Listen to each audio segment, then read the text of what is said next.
ആദ്യമായിട്ടൊരു ഓണസമ്മാനം കിട്ടിയതാണ്. ഓണം കഴിഞ്ഞ് പിറ്റേ ദിവസം രാവിലെ സെപ്റ്റോയിൽ കുറച്ച് സാധനങ്ങൾ ഓർഡർ ചെയ്തപ്പോൾ വന്നതാണ്. Onam gift by Zepto. എന്തൊക്കെ ഉണ്ടെന്ന് നോക്കുമ്പോൾ ജാഗറി പൗഡർ, ശർക്കരപ്പൊടി, സാമ്പാർ മസാല,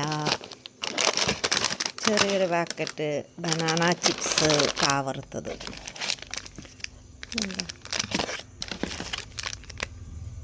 മുളക് പൊടി, അയ്യോ, അതുപോലെ തന്നെ പിന്നെയും ഒരു ജാഗറി പൗഡർ, ഒരു ക്യൂട്ട് കുപ്പി നെയ്യ്. ആഹാ, നമുക്ക് നല്ലൊരു കുഞ്ഞു കുപ്പി നെയ്യ്. അടിപൊളി. Thank you zepto.